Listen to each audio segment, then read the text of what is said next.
Tu veux changer ta vie, mais est-ce que tu as vraiment changé? Et si je te disais que tout ce que tu crois être des choix sont en fait des réactions de ton passé? Dans cette vidéo, tu vas découvrir comment ton passé sabote ton avenir sans même que tu le remarques et surtout, comment t'en libérer consciemment. Alors, on ira loin ensemble et à la fin, je te partagerai un exercice puissant pour te déconditionner. Alors reste bien jusqu'au bout. C'est quoi le vrai piège? Beaucoup autour de moi disent souvent: Aaron, j'ai bossé sur moi, j'ai fait des formations, j'ai changé mon mindset. Mais comment tu le sais en vrai? C'est simple. Si les mêmes schémas reviennent, si tu te dis encore « je le savais, je le sentais, j'avais raison », alors peut-être que ce n'est pas toi qui choisis, c'est juste ton passé qui se rejoue. Et ça, on va le démonter maintenant par la première des trois parties, le biais de confirmation. Tu ne vois que ce que tu crois déjà. Ton cerveau n'aime pas avoir tort. Il cherche à confirmer ce que tu crois déjà. C'est un réflexe qui est inconscient. Tu crois que les gens vont te trahir, tu ne verras que ça. Tu penses que ça ne marchera pas pour toi et tu vas t'auto-saboter même quand ça marche. Et même quand tu essaies de changer, ce biais revient en force. Quand une personne dit « je le savais, je le sentais », j'ai envie de vous demander « mais qui le savait déjà en toi ?» Souvent, c'est une part d'elle qui s'attendait déjà à l'échec, à la blessure, à la chute. Justement, elle a investi partiellement. Elle a aimé partiellement, elle s'est ouverte partiellement et inconsciemment, elle a laissé la porte ouverte à ce que l'ancien scénario se reproduise. Et si tu crois que ça n'a rien à voir avec toi, alors attends de voir la seconde partie. Ce n'est pas ce que tu veux qui compte, c'est ce que tu trouves familier. Exemple, dans la santé, souvent les personnes, qu'est-ce qu'elles me disent? Les gens me disent souvent: Aaron, j'ai essayé un régime et quand ça ne marche pas, elles me disent « mais je savais que ça n'allait pas marcher ». J'ai envie de te demander un truc. Tu ne l'as jamais vraiment vécu à fond. Tu attendais l'échec. En relation, c'est pareil.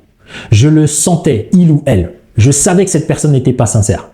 Tu te méfiais déjà au lieu de construire quelque chose de sérieux. Et c'est là où le bas blesse. Et au niveau professionnel, c'est encore pire.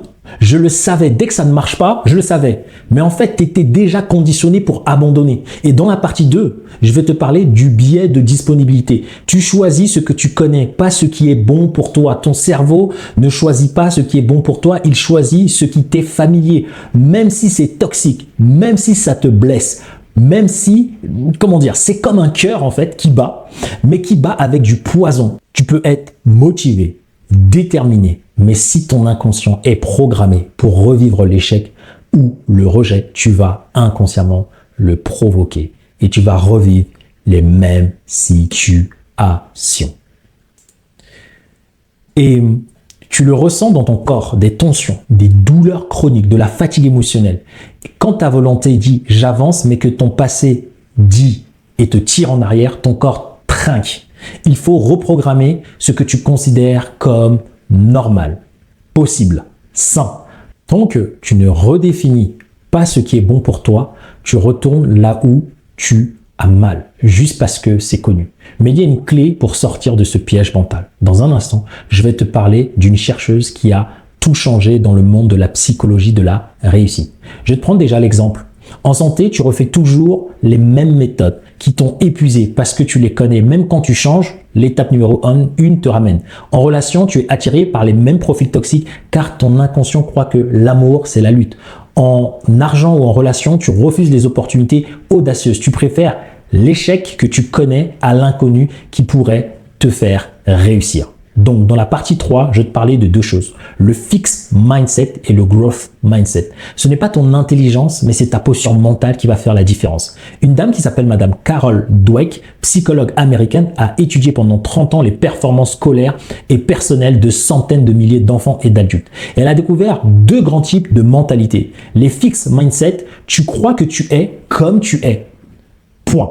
Et il y a les growth mindset. Tu crois que tu peux évoluer et ceux qui réussissent à long terme, ce ne sont pas les plus intelligents. Ce sont ceux qui ont développé le muscle du courage. Le muscle du courage, au début, ça va te faire mal. C'est inconfortable. C'est le signal que tu avances. Peu importe ce qui t'arrive, il y a toujours quelqu'un qui a vécu pire que toi et qui s'en est sorti. Ce qui change tout, c'est comment tu choisis de t'en sortir. Exemple. Si tu es dans la santé et que tu as une mentalité fixée, tu vas te dire « je ne suis pas sportif ». Donc, tu vas abandonner. tu vas pas te donner à fond. Si tu es dans une mentalité de développement, tu te diras, je commence par 10 minutes, 1 minute par marche par jour et je m'y tiens et c'est pas grave. En relation, tu vas peut-être te dire, je suis nul en relation, j'attire que des personnes toxiques. Alors que si tu changes ce mental, tu te diras, je peux apprendre à aimer mieux, je peux apprendre à me respecter, je peux apprendre à me poser mes limites. Et si c'est dans le business, tu vas te dire, je suis pas bon, j'ai tellement échoué, bref, je suis comme ça. Alors que si tu as une autre mentalité, tu te diras, je vais me former, je vais tester, je vais apprendre jusqu'à ce que je sache le faire et que ça marche. Alors, pour résumer, ce que tu viens de comprendre, c'est que ton passé n'a pas besoin d'être conscient pour te contrôler et contrôler toute ta life. Tant que tu ne reprogrammes pas la manière de penser, ton cerveau va continuer à te faire croire et à te faire choisir ce que tu connais déjà et ça va te saboter ton courage, saboter ton envie. Alors, il y a une bonne nouvelle. Ce sont des mécanismes mentaux que tu peux transformer, pas en lisant des livres, un livre de plus, mais en travaillant sur les racines de ta problématique et au niveau de ton inconscient. Travaillant sur tes croyances, sur tes pensées, sur ta psyché et sache que c'est possible. Donc, dis-moi en commentaire dans quel de ces différents domaines dans lesquels tu as été influencé. Comment toi au quotidien tu fais pour pouvoir évoluer à ce niveau-là. Et si ça t'a plu, s'il te plaît, laisse-moi un petit like, partage cette vidéo, commente un maximum.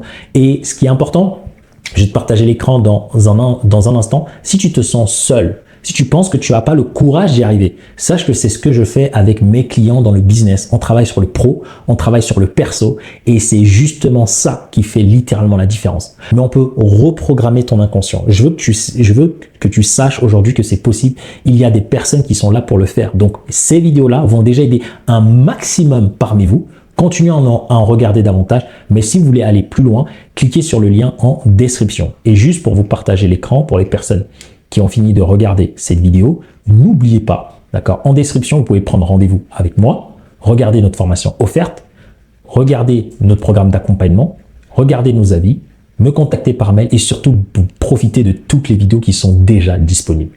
Je vous remercie d'avoir regardé cette vidéo et je vous dis à tout de suite dans une autre. Et je vous laisse, attendez, mais j'aime bien faire ça. Je vous laisse avec l'une de ces deux vidéos ici, afin que vous puissiez continuer à vous former et à changer votre vie. Je vous dis à tout de suite de l'autre côté.